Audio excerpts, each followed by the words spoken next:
नमस्कार and welcome back. PMO target पे था, ये सच उगला है नदीम जो पकड़ा गया। दिल्ली में ब्लास्ट हुआ, ये कोई हैरानी की बात नहीं है। अगर आपको याद होगा, कल शाम को ही जो मैंने 6 बजे मैंने वीडियो बनाया था कि प्रियंका गांधी ने राहुल का सारा प्लान चौपट कर दिया। उसने पहले ही बता दिया था कि कांग्रेस किस हरकत पर गिरने वाली है। मैंने कल 6 बजे बोला है और 7 बजे ब्लास्ट भी हो गया। जब मेरे जैसे आदमी को पूरी एनालिसिस करने के बाद ये चीज़ें दिखती हैं कि वो क्या करने वाले हैं, जब उन्होंने बोला प्रियंका ने कि मोहम्मद गांधी ने जो भारत को तोड़ने का प्लान बनाया था वही मुहिम हमें दोबारा से शुरू करनी पड़ेगी, तो आपको समझ नहीं आ रही थी। और देखिए कुछ ही घंटों में क्या हो गया। It was writing on the wall.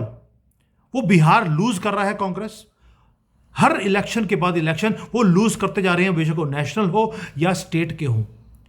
और ये जो हार है ये कांग्रेस की हार नहीं, ये गांधी फैमिली की हार है। और गांधीज करते क्या है? वही करते हैं जो हमेशा ही होता है। हैवक क्रिएट किया जाता है, दंगे कराए जाते हैं, बॉम्ब ब्लास्ट करवाए जाते हैं और उसके बाद शो किया जाता है कि प्रधानमंत्री मोदी रिस्पॉन्सिबल हैं, इन्हें रिजाइन करना चाहिए क्योंकि ये वीक प्रधानमंत्री हैं। 11 साल से यही हो रहा है, जबकि 11 साल से प्रधानमंत्री ने देश को बचा कर रखा है, लेकिन इनका नैरेटिव खत्म नहीं हो रहा। टिपिकल मुस्लिम प्लेबुक जो खुद करते हैं वही उसकी तौमत दूसरे के ऊपर लगा दिया जाता है। से ब्लड लाइन है इनका, कांग्रेसियों का, आप समझते हैं। दूसरा, पाकिस्तान ने रिसेंटली जितने भी जिहादी मॉड्यूल्स हैं उनको एक्टिवेट कर दिया। हमास दिखा गया है वहाँ पर और इन्होंने शिफ्ट कर दिया अपने बेसिस को, पाकिस्तान से निकालकर ये बांग्लादेश में कर ले गए हैं। और वहाँ से भारत में इन्फिल्ट्रेट करना बहुत ही आसान है क्योंकि वहाँ पर ममता बानो बैठी है जिहादन, इनको भारत में एंट्री दिलवाने के लिए। अब पाकिस्तान, बांग्लादेश, कांग्रेस ये सारे इकट्ठे हो गए। मैं पिछले 3 हफ्तों से कितनी वीडियोज़ मैंने बना दी है कि मोदी जी सबका साथ को छोड़ दो। अब आप डॉट्स को जोड़िए, आपको समझ आएगा कि मुझे दिख क्यों रहा था ये सब कुछ होता हुआ। अब देखिए टाइमलाइन क्या है। मैं दिल्ली में जो हुआ इसके ऊपर भी आपको सनसनी चीज बताऊंगा कि क्या हुआ है। आप हैरान रह जाएंगे, हमारा मीडिया अगेन डॉट्स को जोड़ नहीं पा रहा। पहले दिल्ली एयरपोर्ट को टेक ओवर कर लिया हमास ने, सारी फ्लाइट्स को डाइवर्ट करना पड़ा, 400 से ज़्यादा प्लेन। और वहाँ पे बड़े लोग आके बोल रहे हैं मोदी जी के प्लेन को टारगेट कर रहे थे। और भाई दुनिया का सबसे ज़्यादा सेफ प्लेन है, 2 ही कंट्री के प्रेसिडेंट्स या प्राइम मिनिस्टर्स हैं जिनके पास ऐसा प्लेन है, एक अमेरिकन प्रेसिडेंट के पास और दूसरा मोदी के पास। उसके अंदर इंटरफेरेंस करना, अटैक करना इम्पॉसिबल है। तो मोदी कभी टारगेट पे वहाँ नहीं थे, लेकिन दिल्ली एयरपोर्ट पर हमास ने टेक ओवर किया। उसके बाद जम्मू एंड कश्मीर में एटीएस ने कैच किए डॉक्टर्स, जिनका प्लान था कि कुछ ऐसे केमिकल्स को स्प्रेड किया जाए कि 10-20 लाख हिंदू वो मारे जाए। फिर इंजीनियर्स पकड़े जाते हैं जिनके घर से 300 किलो 500 किलो बॉम्ब्स मिलते हैं या आरडीएक्स मिलता है। कईयों के घर में तो 200 बॉम्ब्स मिले हैं। ये पूरे भारत में केरला से लेकर कश्मीर तक आपको ये मिल रहा है। यानी कि पाकिस्तान ने अपने टेरर कैंप्स को शिफ्ट किया और यहाँ पर इन्फिल्ट्रेट करवाया बांग्लादेश से और सारे जिहादियों को एक्टिवेट कर दिया है भारत के अंदर। जब मैं बोलता हूं कि 30 करोड़ के 30 करोड़ जिहादी हैं, ये डॉक्टर बन जाएं, इंजीनियर बन जाएं, ये कुछ भी बन जाएं, ये जिहादी ही रहेंगे और ये इलीगली भारत में रह रहे हैं 1947 से। अब ऑपरेशन सिंदूर आपने करने की सोची, इन्होंने क्या किया? इन्होंने एक मैसेज दे दिया आपको कि अगर आपने ऑपरेशन सिंदूर दोबारा से किया, क्योंकि पाकिस्तान डायरेक्टली लड़ नहीं सकता, तो इन्होंने इन जिहादियों को एक्टिवेट कर दिया। और ये बार बार बोल रहा था अपने वीडियोस में, इनको एक्टिवेट किया जाएगा कि ये भारत को जलाएंगे अंदर से। और इनको सबको जो पावर मिलती है वो मिलती है हमारे कांग्रेस वालों से। और उधर से मुनीर, उसने ऑलरेडी सारे कंट्री की पावर्स को अपने हाथ में लेना शुरू कर दिया है। अब बड़ी इंटरेस्टिंग चीज़ आई है भारत में कि मोदी जी ने अमित शाह को फ़ोन किया कि डोभाल को बुलाओ। सीबीआई को, आईबी को, एनटीआरओ को, किसी को नहीं बुलाया गया। इसका मतलब है कुछ सीरियस है। अब सीरियस क्या है? आप देखिए, जब मैंने पहले बताया था आपको कि हमास के जो जानवर हैं वो पाकिस्तान में दिखाई दिए और वो ओपनली घूम रहे हैं वहाँ पर। वो ट्रेनिंग दे रहे हैं। ट्रेनिंग दे रहे हैं कि किस तरह से अटैक करना है भारत के ऊपर। लश्कर तौयबा है, उन्होंने अपने सारे बेसिस को बंद कर दिया और स्कैटर कर दिया है। वो एक जगह पर अब नहीं बैठते। अब इसके अंदर इन्होंने बच्चों को और औरतों को भी जिहाद की ट्रेनिंग देनी शुरू कर दी है। लेकिन कहाँ पर? ऑनलाइन क्लासेस इनको दी जा रही हैं। भाई, आप ट्रेनिंग सेंटर्स जो हैं इनके ऊपर तो आप बॉम्ब गिर सकते हैं, लेकिन ऑनलाइन जब क्लासेस होंगी तो किसको पकड़ेंगे? ऊपर से जिहादियों ने एक काम और कर दिया कि जितने भी ये जिहादी को ग्रुप्स हैं, इनको 4-5 ग्रुप्स में अंदर इन्होंने डिवाइड कर दिया और हर एक ग्रुप को एक दूसरे का पता भी होता नहीं है। ये कम्युनिस्ट स्टाइल ऑफ वर्किंग है। होता क्या है, पहला जो ग्रुप है उसके पास सिर्फ इंफॉर्मेशन होती है कि हमने करना क्या है। दूसरा ग्रुप केमिकल्स अरेंज करेगा, तीसरा वायरिंग करेगा, चौथा असेंबली करेगा, पांचवा डिस्ट्रीब्यूशन करेगा, छठा वाला एग्जीक्यूशन करेगा और सातवें वाला मास्टर प्लानर होगा। ये सारे काम ऑनलाइन हो रहे हैं और एक मॉड्यूल को दूसरे मॉड्यूल के बारे में पता नहीं है। आपने अगर एक मॉड्यूल को पकड़ भी लिया, आपको उसको पता ही नहीं है कि टोटल प्लान क्या है। अब इनको कैच करना इम्पॉसिबल हो गया है। इसलिए बोल रहा हूं कि जो ये गेम हो रहा है, now it is entering into a dangerous move. जब तक आप इनकी किडनियां और लिंग नहीं काटेंगे, ये तो लोगों ने बोलना शुरू कर दिया कि चाइना का मॉडल हमें पसंद है। ऑफ कोर्स पसंद आएगा, क्योंकि इसके बिना सबका साथ is a failed project. Why don't you understand this thing? मुझे समझ नहीं आ रहा। और अभी तो आपने रिसेंटली, मैं प्रूव कर सकता हूं इस चीज को, पुणे का जो एयर कंट्रोल ट्रैफिक कंट्रोल होता है, उन्होंने एक जिहादी को पकड़ा।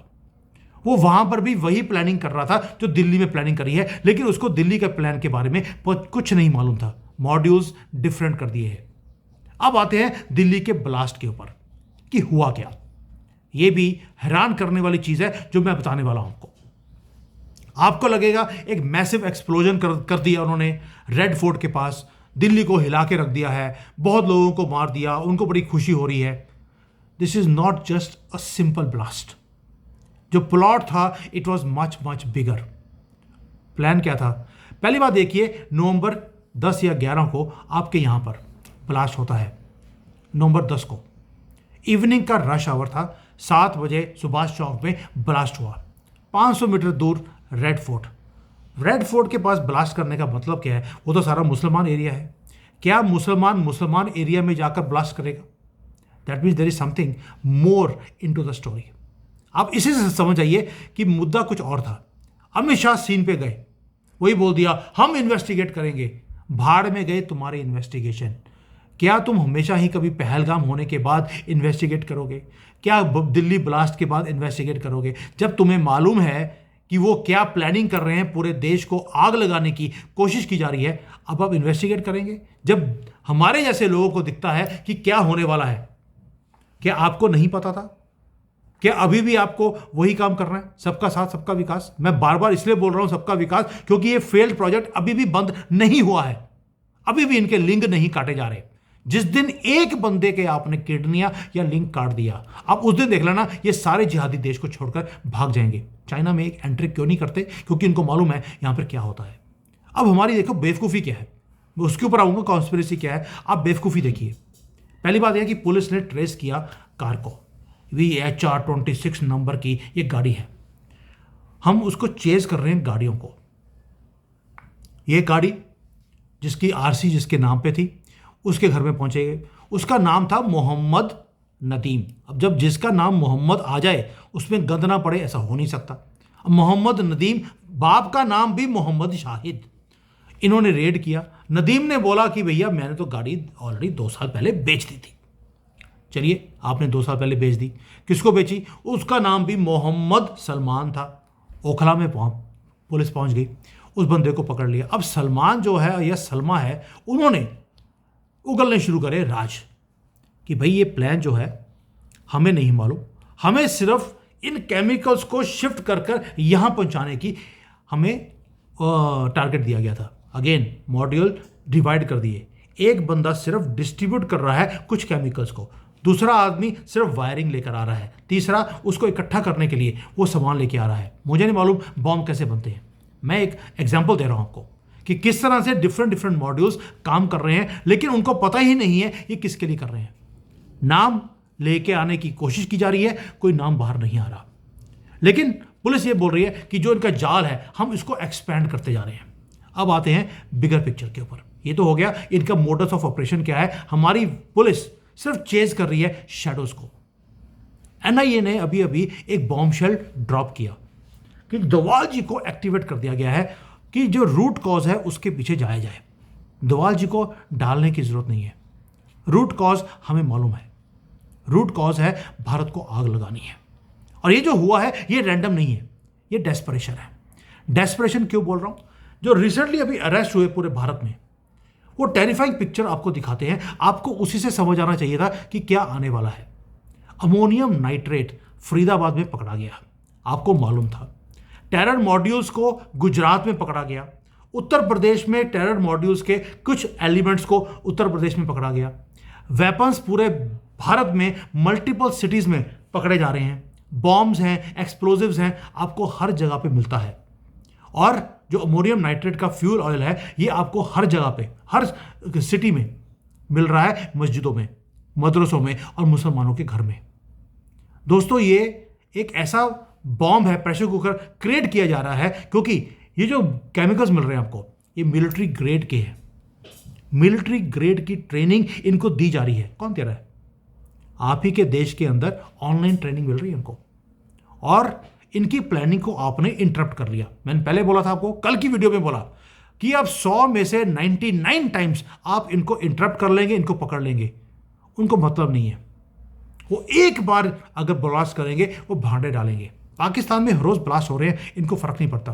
हर रोज इनके पाकिस्तान की आर्मी के 10, 15, 20 लोग मारे जा रहे हैं, इनको फर्क नहीं पड़ता।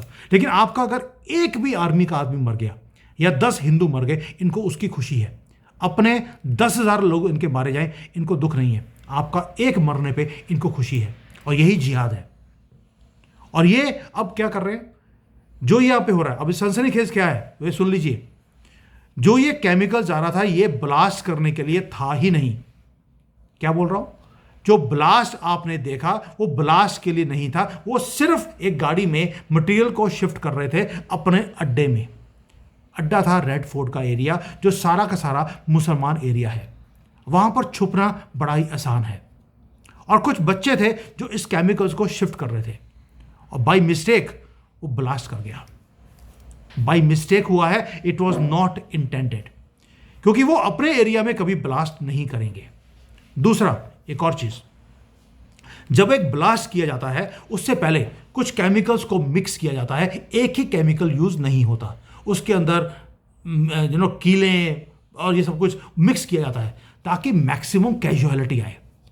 और वो जनरली ये चीज़ों को क्या करते हैं कि एक कार में रखकर किसी कार को कहीं पार्क कर देंगे और फिर दूर से उसको ब्लास्ट करेंगे। कभी खुद बैठकर ब्लास्ट नहीं करते हैं, वो भी एक रेड लाइट के पास।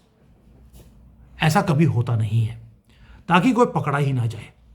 एंड लास्टली, वो गाड़ी भी जिस बंदे की गाड़ी है उसी गाड़ी को यूज नहीं किया जाता। किसी और की, हिंदू की किसी और की गाड़ी लेंगे, चोरी करेंगे, जो कि इनका धर्म बताता है इनको चोरी करना। वो चोरी करने के बाद उसकी गाड़ी में ब्लास्ट किया जाता है ताकि कोई पकड़ा ही ना जाए। अब आप देखिए, तभी बोल रहा हूं, ये ब्लास्ट नहीं करने की प्लानिंग थी, यहां पर ब्लास्ट करना था कहीं और टेरर जो मॉड्यूल्स हैं वो ऐसी बच्चों वाली गलतियां कभी नहीं करते हैं, पॉसिबल ही नहीं है। इट मीन्स ये जो हुआ है ये एक्सीडेंट है। प्लॉट बहुत बड़ा था। रेड फोर्ट के पास पीएमओ, वहां पर जाकर इन्होंने हैवक क्रिएट करना था। पीएमओ में पहुंच नहीं सकते, लेकिन सपोजिंग 500 मीटर दूर प्रधानमंत्री के ऑफिस के पास या उनके घर के पास 500 मीटर दूर जाकर ये ब्लास्ट कर दें। प्लान क्या होगा? प्लान होगा आपको एक मैसेज भेजने का पाकिस्तान की तरफ से कि अगर आपने पाकिस्तान को टारगेट किया, हम आपको टारगेट करेंगे। और ये क्यों किया जा रहा है? रीजन एक और सोचिए। एक, इनको भी मालूम है ऑपरेशन सिंदूर आ रहा है। दूसरा, आपने एसआईआर लॉन्च कर दिया, यानी कि आपने भारत में इनको इररेलेवेंट करना शुरू कर दिया। इनका जो पॉलिटिकल यूसेज था, यही वोट चोरी का, जो मुसलमानों को यूज किया जाता है कांग्रेस की तरफ से, इनको इररेलेवेंट करना है। तो वो शो कर रहे हैं आपको कि दे आर अ फोर्स जिसको इजीली आप इररेलेवेंट नहीं कर सकते। और ऊपर से पूरे भारत में इनके पास सपोर्ट है।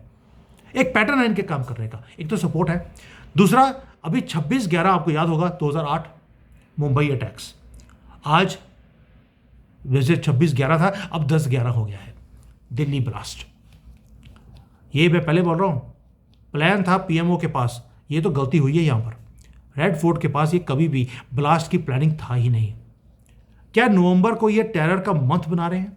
क्या एक कोइंसिडेंस है या कैलकुलेटिव चॉइस है? ये होना था काम नॉट 10/11 को, ये जो अक्टूबर 10 को हुआ है, होना नवंबर में ही था। और जनरली ये काम उसी दिन करते हैं जहां पर इन्होंने, जिसको बोलते हैं ना कि भंगड़े डाले होते हैं। 26/11 के आसपास पीएमओ के पास इनकी प्लानिंग थी कि वो एक मैसेज डालेंगे कि 26/11 तब किया था, आज भी 26/11 हमने प्रधानमंत्री मोदी के ऑफिस को हमने टारगेट किया है। ये डेलिब्रेट है और मुसलमान हमेशा ही ऐसा ही काम करते हैं। They are very predictable, create panic करेंगे, अटेंशन को डाइवर्ट करेंगे, और जो ऊपर से आपने 26/11 आ रही है उसके ऊपर आपने भी क्रैकडाउन्स को तेज किया हुआ है, और जो आप क्रैकडाउन कर रहे हैं इनके मॉड्यूल्स के ऊपर, वो आधा वर्क भी कर चुका है। टेरर जो नेटवर्क्स हैं वो डिसमेंटल किए जा रहे हैं, इसीलिए हड़बड़ी में ये सारे केमिकल्स को इकट्ठा किया गया रेड फोर्ट के पास, और वहां से PMO desperate message, we can still strike, अब आप हमारे मॉड्यूल्स को पकड़ नहीं सकते, क्योंकि मॉड्यूल्स को डिवाइड कर दिया गया है 5-6 चीज़ों में। किस किस को पकड़ेंगे? ऊपर से बच्चे और लेडीज, काला बुर्का डालकर, उसके अंदर सलमा है कि सलीम है किसी को नहीं पता। और जो हमारी इंटेलिजेंस जो सोर्सेज हैं उन्होंने कुछ और भी बता दिया कि जो टारगेट्स हैं वो सिर्फ पीएमओ नहीं है, और भी जो लोग हैं हाई वैल्यू के जो टारगेट पे आ रहे हैं। अमित शाह एक ऐसा नाम है जिन्होंने बोल दिया कि मैं नक्सलवाद को ख़त्म करूंगा। भाई नक्सलवाद ख़त्म करने से फ़ायदा किसको है? देश को। नुकसान किसको? कांग्रेस को। आप कड़ियाँ जोड़ते जाइए, एक एक कर कर आपको एक ही चीज़ पता लगेगी कि they want to reach PMO office, they want to reach Amit Shah office. Yogi ji तो हमेशा ही टारगेट पे थे। एंड रेड फोर्ट के पास ये सिर्फ एक मैसेज है कि हम हर रिसोर्सेज को इकट्ठा कर रहे हैं अपने गढ़ में। बांग्लादेश में जो हमारे इंटेलिजेंस के लोग बैठे हैं उन्होंने वहां से भी इंफॉर्मेशन भेजी थी कि पीएम मोदी टारगेट पर हैं अभी नंबर 1, और ये उन्होंने करके दिखा दिया। ये जो पकड़ा, ये बॉम्ब ब्लास्ट हुआ है, ये तो महादेव ने बचा लिया आपको, प्रधानमंत्री मोदी को बचाया गया है, क्योंकि वो अभी वहां पर जाकर पूरा, मैं पहले बता रहा हूं, ये सारा सामान इकट्ठा अभी हुआ नहीं था, ये तो सिर्फ एक छोटा सा पार्ट था जो लेके जाया गया था। अमोनियम नाइट्रेट इतना ज़्यादा था या उसके अंदर कि मैसिव अटैक इतना बड़ा कि पूरे दुनिया को पता लगे कि what is happening in India. और ये प्रेपरेशन भी है इनकी, एक सिविल वॉर टाइप का सिचुएशन क्रिएट करने की। टाइमिंग परफेक्ट है। एक्सटर्नल थ्रेट्स हमारे पाकिस्तान से और बांग्लादेश से इंक्रीज हो रहे हैं, और ये क्या कर रहे हैं? भारत के अंदर से आग लगाई जाए ताकि भारत इतने फ्रंट्स पर लड़ ना सके। अंदर से कांग्रेस सपोर्ट करेगी, बाहर से पाकिस्तान और बांग्लादेश तो इकट्ठे हो ही रहे हैं। अब आप देखिए सेकुलर हिंदुओं का हाल।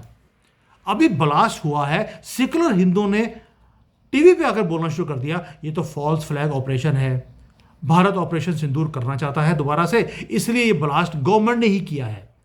कईयों ने बोलना शुरू कर दिया हमारी सिक्योरिटी क्या कर रही थी, अमित शाह क्या कर रहे थे, डोवाल जी क्या कर रहे थे। 11 साल से तो उन्होंने कुछ होने नहीं दिया। कभी ये क्वेश्चंस आपने कांग्रेस को पूछे जब कांग्रेस सत्ता में थी कि ब्लास्ट क्यों हो रहे हैं? वहाँ तो राहुल गांधी ने बेशर्मी से आके बोल दिया था कि हर ब्लास्ट को रोका नहीं जा सकता, ये तो होता रहेगा। और आज 11 साल के बाद एक ब्लास्ट हो गया तो आपकी, मैं बोलने वाला था, मार मरनी शुरू हो गई, sorry to use this word, but आपने सिक्योरिटी फेलियर बोलना शुरू कर दिया, ये तो गवर्नमेंट ने किया है, ये तो देखने की जरूरत नहीं है। सेम नैरेटिव जो पाकिस्तान बोलता है हमारे सेकुलर हिंदुओं ने यहां बोलना शुरू कर दिया, ताकि भारत के अंदर लोगों के अंदर कंफ्यूजन आए और वो हमारी एजेंसीज को गालियां निकालनी शुरू कर दे, लीडरशिप को गालियां निकाले। और यही बोल रहा हूं, मैं दोबारा बोल रहा हूं, please do not fall for this anti nationals जो बड़े बड़े यूट्यूब के चैनल के ऊपर आकर अभी भी ये बोल रहे हैं पीओके नहीं लेना चाहिए, वहां से जिहादी आ जाएंगे, अमन की आशा। मैं हैरान हूं कि हमारे देश के लोगों को हुआ क्या, क्यों नहीं पकड़ के हमारी गवर्नमेंट एक एक को पकड़ के सूली पे चढ़ा देती। अभी तो इन्वेस्टिगेशन कंप्लीट भी हुई नहीं है, अभी शुरू करी है और लोगों ने हमारी गवर्नमेंट को, सिक्योरिटी फोर्सेस को गाली निकालनी शुरू कर दी। ये है सेक्युलर हिंदू और इसमें आप बोलते हैं कि आप देश को बचाएंगे। दोस्तों ये जो ब्लास्ट है, दोबारा बोल रहा हूं, मैसिव था लेकिन कॉन्स्पिरेसी बड़ी थी, ये एक्सीडेंट था। ये जो क्रैकडाउन है जो अब कर रहे हैं, जिसके कारण आपने 10-20 लाख हिंदुओं को बचा लिया, उसके कारण ये जो केमिकल्स गए हैं, ये आपको पता लग गया कि ये प्लानिंग क्या कर रहे हैं। They are staging a war against you, क्योंकि आपने भी टेरर के खिलाफ एक जंग शुरू करी हुई है और उन्होंने आपके खिलाफ ओपन जंग शुरू कर दी। डॉक्टर्स, इंजीनियर्स, आईएएस, आर्मी के लोग, पुलिस वाले, सब जगह पे उन्होंने अपने लोगों को भर्ती किया हुआ है, यहाँ तक कि पॉलिटिशियंस में भी। वो हर जगह पर पुलिस वाला क्या करता है, उनके खिलाफ जितने भी एविडेंस हैं उनको वो डिस्ट्रॉय कर रहे हैं ताकि उनके लोग पकड़े ना जाए। और जब वो जाते हैं कोर्ट में, वहाँ पर एविडेंस होता नहीं है क्योंकि ऑलरेडी पुलिस वाला डिस्ट्रॉय कर चुका है। 1 घंटे में बेल मिल जाती है, इतनी तैयारी है उनकी। मैं दोबारा बोल रहा हूँ और ये शायद आखिरी बार बोलूँगा, सबका साथ सबका विकास फेल्ड प्रोजेक्ट है, आपको इसमें से बाहर निकलना पड़ेगा। और दूसरा, प्लीज़ सेक्युलर हिंदुओं, ये जो आप नैरेटिव रोज बनाते हैं देश को तोड़ने के लिए, आप तो मुसलमानों से भी ज़्यादा खतरनाक है। प्लीज़, ये देश आपका है। यहाँ पर अगर आप जो कहते हैं ना कि मोदी जी की एंकड़ी निकालनी है, राहुल गांधी आपकी एंकड़ी वो निकालेगा मोहम्मद की दुकान में। मोहम्मद मुसलमानों से है और आपकी लड़कियां उस दुकान में बेची जाएंगी। उस दिन मैं तो चाइना में रहता हूँ, मुझे फ़र्क नहीं पड़ता। आपको क्या फ़र्क पड़ेगा जब आपकी बेटियां उस दुकान में बिकेंगी आपकी आंखों के सामने। अभी भी सुधर जाओ, इससे पहले कि इट बिकम्स टू लेट। एंकड़ी तो आपकी वो निकालेंगे जिस दिन उनके हाथ में सत्ता आ गई। अमेरिका में देख लीजिए, मामड़ी अभी जीता है, मामदानी के जीतने के बाद लंदन के अंदर जजिया मांगना शुरू कर दिया कि अब तो हमने अमेरिका भी फतेह कर लिया है। एक सिटी का मेयर बना है, सिर्फ जजिया मांग रहे हैं कि अगर आपको अपनी जिंदगी प्यारी है, you have to give money to us to live in your own country. ये जजिया हम देते रहे हैं मुगलों को। अब यूके वाले और अमेरिका वाले, सिर्फ एक आदमी के जीतने के बाद उनकी भाषा चेंज हो गई। तभी बोल रहा हूं, ये 30 करोड़ जिहादी हैं। ये इंजीनियर बन जाए, वाइस प्रेसिडेंट बन जाए, ये होम मिनिस्टर बन जाए, कुछ भी बन जाए, ये जिहादी ही रहेंगे। ये अपनी कम्युनिटी के लिए काम करेंगे, आपके लिए नहीं। आपको तो इनको खत्म करना है। जब तक ये लड़ाई है धर्म की। और कृष्ण जी ने कई बार बोला था, हे अर्जुन शस्त्र उठा। मेरा शस्त्र है, मैं ये सारे डॉट्स को जोड़कर मैं आपके सामने चीज़ों को रखता हूं समय से पहले। जो मुझे बहुत देर से फॉलो कर रहे हैं, they know what I am saying, और मैं कितनी देर से वार्न कर रहा हूं चीज़ों को। लेकिन हमारी गवर्नमेंट अभी भी सबका साथ सबका विकास। मैं ये नहीं है कि गवर्नमेंट को कोई गालियाँ निकाल रहा हूँ, मैं ये बोल रहा हूँ कि अब आपको एक्शन लेना पड़ेगा। और एक्शन वही है जो चाइना लेता है, इनकी किडनियाँ और लिंक काट दिए जाए। जिस दिन आप करेंगे तो इनको यहाँ पे चैन मिलेगा, ना ऊपर जाके चैन मिलेगा। ये देश छोड़कर भागेंगे और कोई तरीका नहीं है इनको भगाने का। चाइना ने जो काम किया है इतना खूबसूरत है, मैं बता नहीं सकता हूँ। एक बार मैंने रिपोर्ट किया, एक जिहादी जो 2-3 थे पाकिस्तान के, मैंने रिपोर्ट किया ये लड़कियां छेड़ रहे हैं, रिपोर्ट कर दिया गया, दोबारा नहीं आने दिया जाएगा। और हमारे यहाँ पर उनको फ्री राशन, फ्री घर, फ्री बिजली, फ्री हर चीज़ दी जा रही है। ये स्यापा बंद करना पड़ेगा अगर देश को बचाना है, वरना वो गली गली में, घर घर में उन्होंने हथियार इकट्ठे किए हुए हैं। अभी भी सुधर जाओ, हिंदुओं भी और हिंदुओं की गवर्नमेंट भी, वरना यहाँ पर जय सियाराम बोलने वाला बचेगा नहीं। चॉइस अब हमारी हिंदुओं की, सनातनी को समझाने की जरूरत नहीं है, वो ऑलरेडी समझ चुका है। हिंदुओं का ही स्यापा है और हिंदुओं की गवर्नमेंट का। थैंक यू, जय हिंद, वंदे मातरम।